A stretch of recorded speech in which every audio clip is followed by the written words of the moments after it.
వారి కుమారులను కుమార్తెలకు మీ కుమారులకు పెళ్లిళ్ళు చేయండి, మీ కుమార్తెలకు పురుషులు సంపాదించండి. ఇప్పుడు జార్జ్ ముల్లర్ గారు, ప్రేమ కుమారి గారు ఇల్లు కట్టేశారు. ఆమెనంటే ఎంత ఆకలి అయితే మాత్రం ఆమెనలేదా? కానీ ఇప్పుడు ఏం చేయాలి?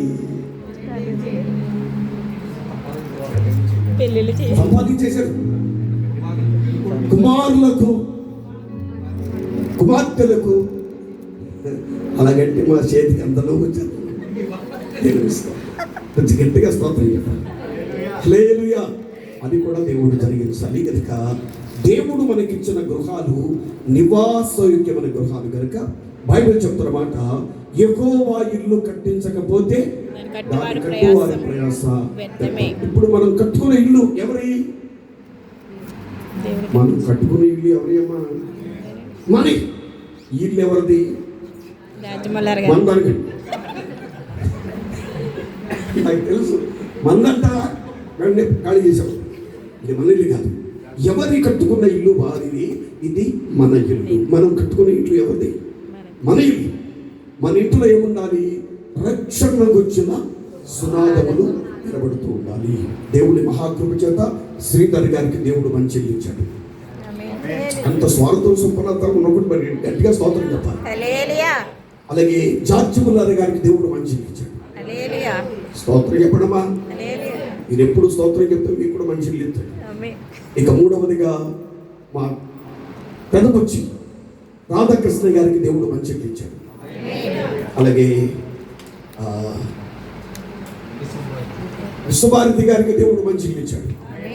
ఆఖరైన జ్యోతిరత్న ప్రసాద్ గారికి అందరికంటే మంచి ఇల్లు ఇచ్చాడు. 2 ఇల్లు కట్టడానికి స్తోత్రం చెప్పండి. స్తోత్రం చెప్పండి.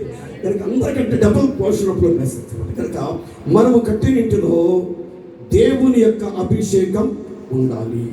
రెండవది అపోస్తలుడైన పౌలు హెబ్రీ రాష్ట్రపతి అన్నాడు, ప్రియులారా మనము నిజముగా గనుక చేపడితే ఏ ఇల్లు ఎవడైనా ఒకరి చెత్త కడుపుతూ సమస్తమును కట్టినవాడు దేవుని అంటూ మనమే ఆయన ఇల్లు అన్నాడు. ముందేమో మన ఇల్లు అడగట్టుగా. రెండవది మనమే ఆయన ఇల్లు. ఇప్పుడు చెప్పండి, లోకములో దేవుడు నివసించడానికి మనమే ఇల్లు. ఆ మన ఇల్లు ఎక్కడ కట్టాలంటే బండ మీద కట్టిన పునాది వలె విశ్వాసములో, భక్తిలో, ప్రార్థనలో ఉండాలని దేవుని వాక్యం సెలవిస్తుంది. కనుక ముందు మన ఇల్లు అనగట్టుగా. రెండవది మనమే ఆయన ఇల్లు. మనందరం కూడా ఆయన ఇంటిగా మార్చబడుతుందాక. ఇక చివరిసారిగా జ్ఞాపకం చేస్తున్నాను, మనందరికీ కూడా దేవుడు ప్రేమించి చక్కని గృహాలు మనకు కట్టిస్తున్నాడు. గట్టిగా స్తోత్రం చెప్పాలి. అంటే మనమున్న ఇల్లు ఉన్నంత వరకే నివాసయోగ్యమైంది. కానీ మనందరి కొరకు ప్రభు అన్నాడు, నా తండ్రి ఇంట అనేక నివాసాలు ఉన్నాయి, లేకపోతే నేను మీకు తెలియచేస్తాను. మీరందరూ కూడా ఉండేటట్టుగా మీ అందరి కొరకు ఏం చేస్తున్నాను? మీ కొరకు స్థలము సిద్ధపరచ వెళుచున్నాను. నేనున్న స్థలములో మీరు కూడా మిమ్మల్ని వచ్చి మళ్ళా తీసుకెళ్తాను. ఇప్పుడు శాశ్వతమైన గృహం ఏది? ఎవరు అర్థం ఏంటంటే తొందర చెప్పాలి. ఎంతకాలం ఉన్నా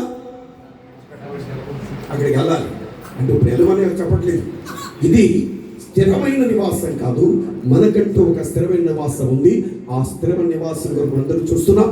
ఆ నివాసానికి వెళ్ళాలి. అందరూ కూడా మారు మనసు పొందాలి. చెప్పండి గట్టిగా మాట. రెండవది బాప్తిసం పొందాలి. కొంచెం గట్టిగా చెప్పడమ్మా.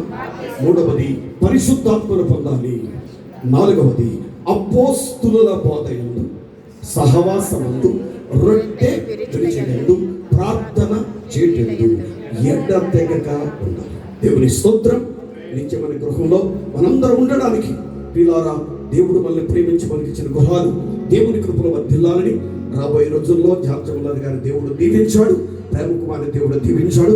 ఇల్లు కట్టేశాడు. ఇక తొందరలో మనందరం మరొకసారి రాబోతున్నాం. ఎప్పుడు తప్పులు పట్టండి. తొందరలోనే దేవుడు ఆ కార్యం నెరవేర్చాలి. అప్పుడు తప్పనిసరి ఇజ్రాయేలీ గారు దీర్ఘమైన ప్రసంగం చేయాలని మనసారా కోరుకుంటూ ఒక ఆత్మీయ తండ్రిగా తన యొక్క సేవకులు క్షేమమును చూసి ఆనందించి యెహోవా అన్నట్టుగా దేవుడు కొన్ని దేశాలు దేవుడిని తిప్పాడు. నా ఆత్మీయ కుమారుని ప్రపంచమంతా తిప్పుతున్నాడు. వచ్చినట్టుగా స్తోత్రం చెప్పాలి. రాబోయే రోజుల్లో దేవుని కృపలో మరింత ఘనమైన దేవుని సేవ చేయాలి. వారి కుటుంబాన్ని దేవుడు దీవించాలని మనసారా కోరుకుంటూ నా మాటలు ముగిస్తున్నాను. దేవుడి మాటలు అందరూ కొరకై ఆశీర్వదించును గాక. Pastor charge